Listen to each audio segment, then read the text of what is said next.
tout le monde, désolée pour ma tête qui part dans tous les sens. J'ai eu une très longue matinée. Donc aujourd'hui c'est une story time. On va parler de la prof de sciences qui a un gros problème. Bien sûr, comme d'habitude, je ne dis pas de nom ni de prénom, je dis X ou la prof de sciences. En plus, je connais même pas son prénom ni son nom. C'est une remplaçante de ma vraie prof de sciences. C'est le deuxième cours que j'ai avec elle. Du coup, comme vous savez que j'ai loupé un mois depuis la rentrée, cette prof a un gros problème de respect. Mais la vie, elle n'a pas de respect, cette prof. La prof, déjà, on l'a de 8h jusqu'à 9h30. On a 1h30. Déjà, elle commence à gueuler. Gueuler de fou malade. Elle gueule comme une folle et tout. Elle nous manque de respect. On pose des questions, on dit madame, madame, madame et tout. Elle dit non, tais-toi, tais-toi, vas-y, je fais mon cours, arrête avec tes questions et tout.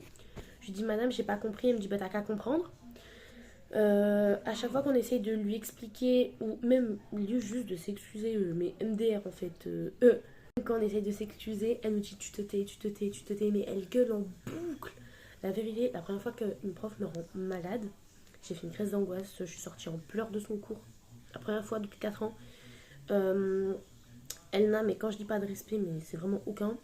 Je vais la voir pour lui dire que j'ai un PAP. Pour ceux qui ne savent pas, un PAP, c'est un plan d'apprentissage personnel. Ça veut dire que bah, moi, j'ai besoin de plus de temps, j'ai besoin qu'on me compte pas les fautes d'orthographe, ce genre de trucs. C'est comme des petits aménagements, si vous préférez. En fait, la notation est différente. Et je lui dis, madame, je sais pas si vous avez vu, j'ai marqué sur ma copie que j'ai un PAP. Elle me regarde, elle me fait, ouais, et alors, il faut que je te rajoute des points. C'est quoi cette prof? Non, je vous dis juste que j'ai un PAP. C'est pas ma faute si vous le voyez pas en fait. Donc excusez-moi, mais pour moi, je l'ai déjà dit plusieurs fois, le respect c'est dans les deux sens. Les profs nous réclament du respect et de la ponctualité, ce qui est normal, et je le comprends tout à fait.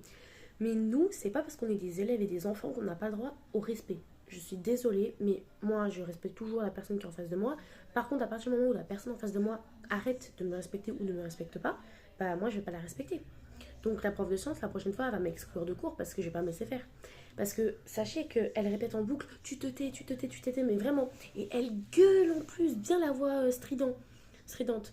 Donc du coup, ben moi, je vais hurler pour qu'elle la ferme et je vais lui dire, madame, vous me demandez du respect, pas de problème, mais vous, vous êtes irrespectueuse. Donc si vous voulez partir sur de l'irrespect, il n'y a pas de problème, mais moi, je vais être la gagnante dans l'histoire. Hein. Vous, vous allez perdre. Mais croyez-moi, je vais la terminer. Hein. Je vous mettrai pas de vidéo, mais si vous voulez, je vous mettrai carrément l'enregistrement parce que c'est une dinguerie. Là, il me reste 1 heure de maths et 1 heure de français. Ma prof de français, c'est ma préférée. Ma prof de maths, elle est chiante. Là, je vais aller chercher ma calculatrice pour pas l'oublier. Sur ce, je vous souhaite de gros bisous.